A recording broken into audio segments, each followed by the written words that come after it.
Hello everyone and welcome back to the channel, and today we're going to take a look at a brand new LEGO Marvel set. That's going to be set number 76209, the Thor's Hammer set. This set retails for $99.99 USD or $100 and has 979 pieces, one minifigure, and a very nice display stand complete with Odin's treasure room.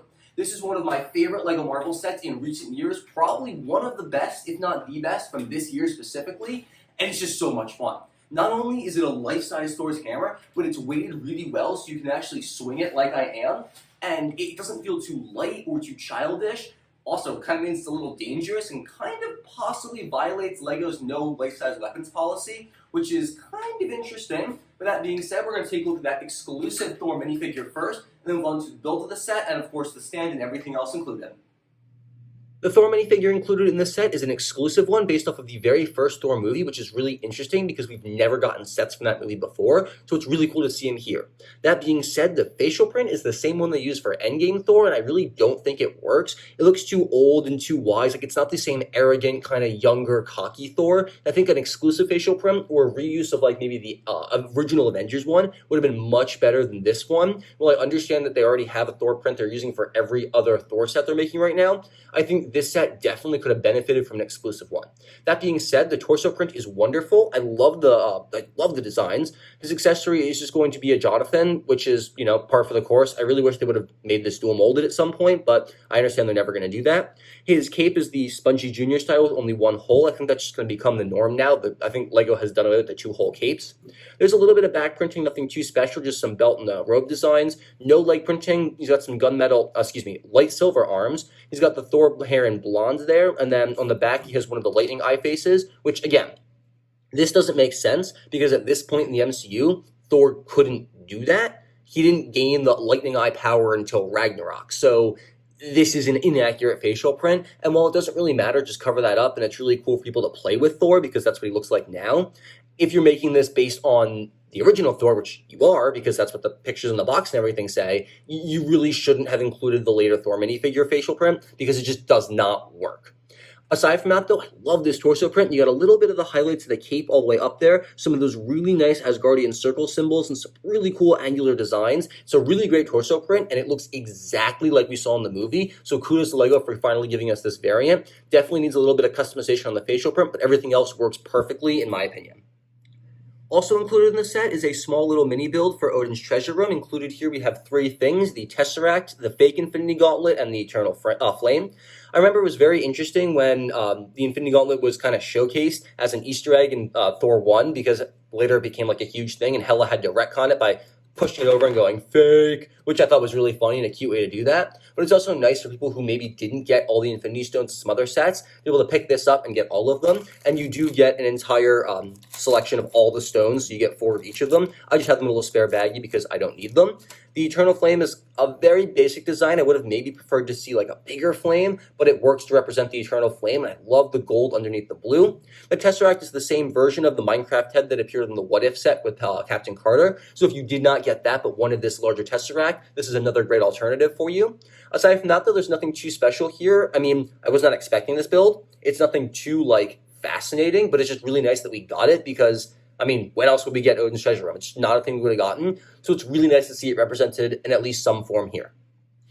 This set is simply so tall and massive that I cannot get all of it in frame at one point without having literally nothing else on the sides, so you're going to have to deal with it being cut off here. But this is how the set actually fits onto the stand. It does not attach, so it's a little wobbly, which isn't the best, but even if it does tip, it catches itself here so it won't actually fall over. There's no danger of that. Lifting it up, you can see how it attaches. There's a slight gap in the rock face here. They use one of the big ugly rock pieces, and the head of the hammer just kind of slots in there. And then there's a little bit of a lip right here that kind of catches it so it doesn't slide forward, and it's completely locked in place there, and that's not really going to fall out.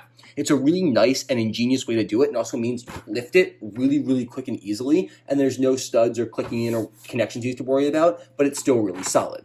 There is also a space for Odin's treasure room to go right here. I know we took a look at this earlier. There is also an alternate space to put Odin's treasure room if you don't want to attach it to the rock face, or you don't want it just sitting out. There's a really cool feature inside the Thor's hammer. If you simply pull off these panels, the entirety of the set is completely hollow. There's actually some studs right there, and you can actually just clip all of that right inside.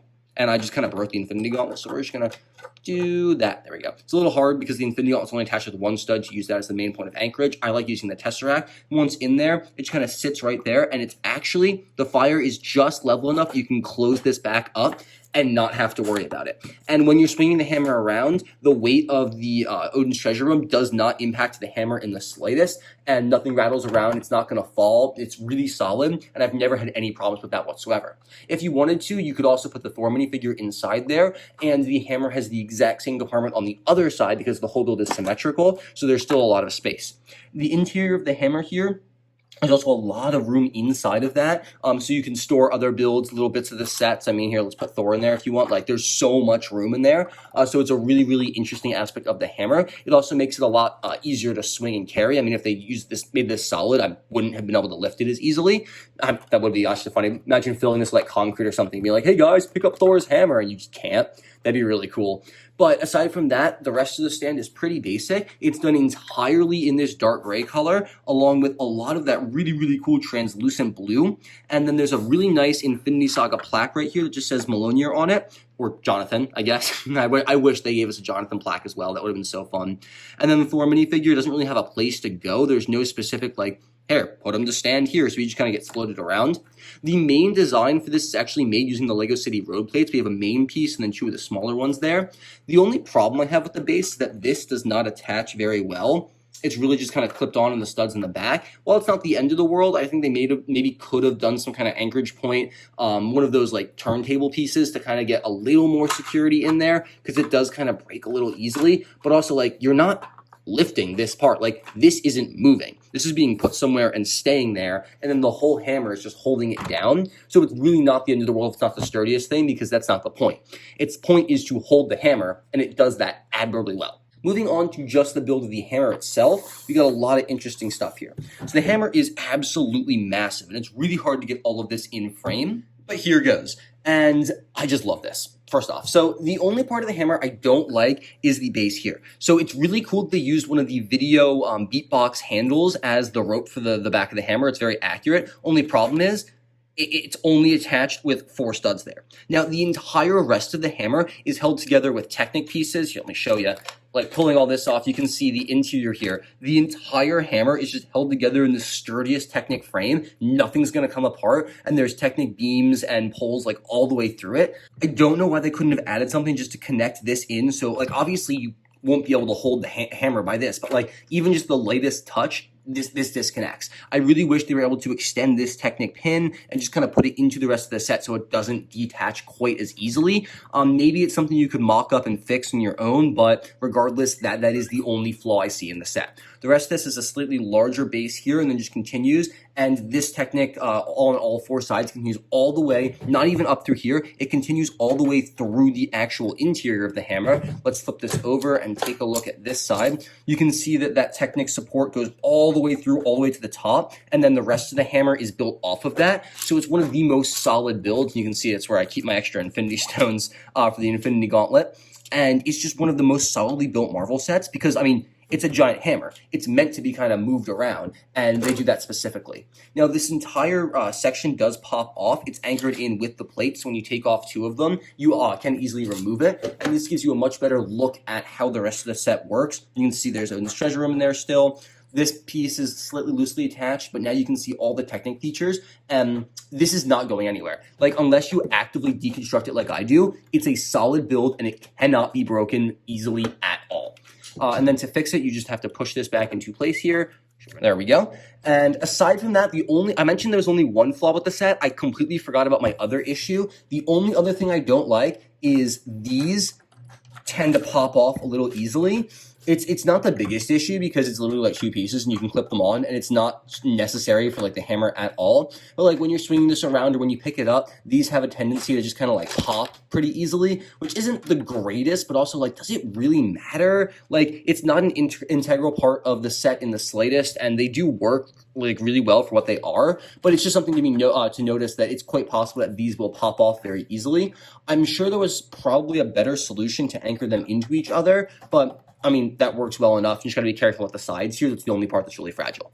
Aside from that, I don't have too much else to say about Thor's hammer. It's an amazingly built set. That's one of my biggest issue with the set when it first got revealed was like, is this gonna be sturdy? But LEGO found a really great way to accurately represent the set and also make sure that it was playable and still a really solid and sturdy and also affordable build. I think for $100, you can definitely see where all the like money went, and this is definitely well worth that price. And it's also such a good display model.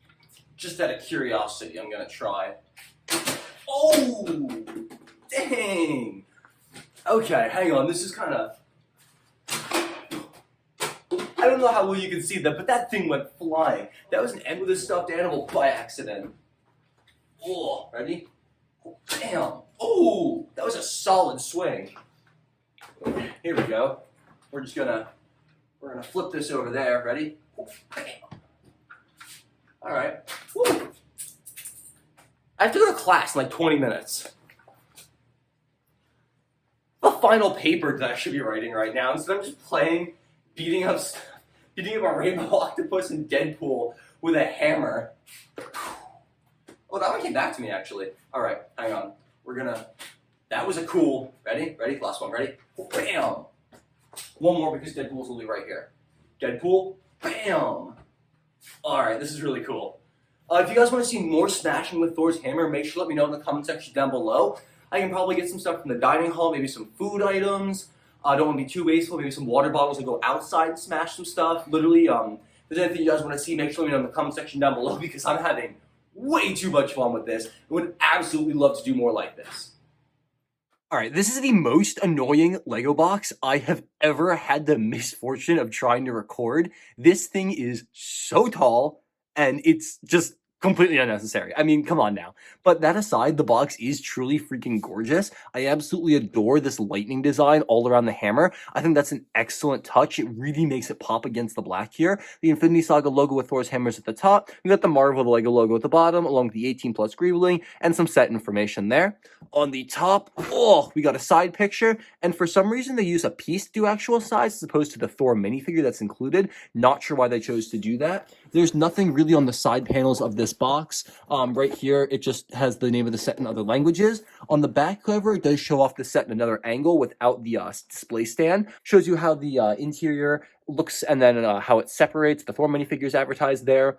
And then we have the actual sizes of it and then the picture from the actual movie. It's unfortunate they didn't print or sticker anything on this square tile. I really wish they could have. The box looks great. It really stands out. It is also just massive for no reason whatsoever, which is a bit unfortunate, but it's still really great. Here's the instruction manual, and it's honestly very different from every other instruction manual coming out this year. We have the Infinity Saga logo here, and then just a picture of the hammer front and center. On the back, it's solid black, no printing whatsoever, which is pretty interesting. We have the parts list, no advertisements, and then a feedback and win page, which is odd. Normally this is on the back of the manual, so that's interesting. Also, it's notable there is no progress bar or fancy star explosions when you complete stuff in this, because it's an 18 plus set. I really do like that. And in the beginning of the manual, we have a bunch of information about the set, along with some actual real life movie pictures. It says building a superpower, and you can pause and read that paragraph if you want. And then over here, we have the quote, "Whoever holds this hammer, if he be worthy, shall possess the power of Thor," from Odin. And then a little bit of word about the history of the hammer as well. Really cool to see Jonathan given his due diligence here with some cool history facts.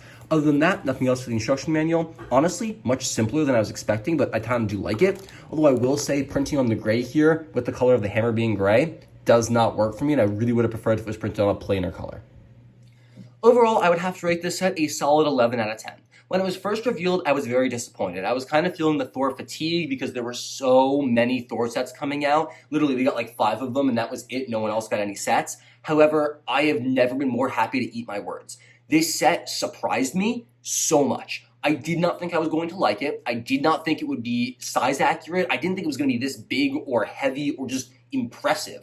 All the pieces went into the hammer, and they used the bare minimum to make the stand and base. Nothing was really wasted. Odin's Treasure Room was a huge boon. I was not expecting to get all of the Infinity Stones in this set, along with another version of the Tesseract and the Eternal Flame. They just kind of added that, and they totally did not need to. I feel like if you excluded that, no one would have really cared. People would have still bought the set. So it's a really unnecessary boon.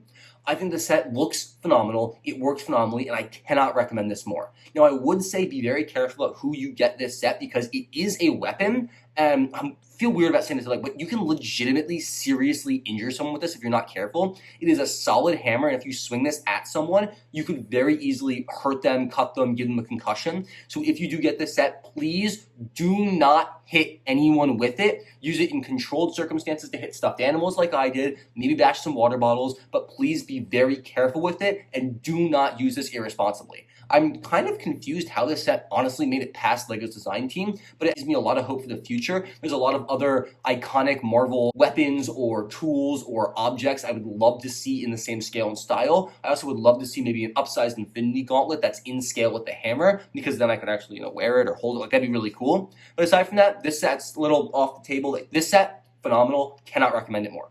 Make sure to leave your thoughts about it in the comment section down below because I would absolutely love to hear from you. Thank you guys so much for watching. Have a fantastic and safe rest of your day. And I'll catch you all in the very next video. Tell you what though, I do have some plushies. Oh, that one's gone. It's like baseball. Oh, I'm gonna cry. Oh, damn. That was not good. I just spilled an entire cup. Oh, no. Oh, man. Oh, guys. Okay, so this cup was here, and it just...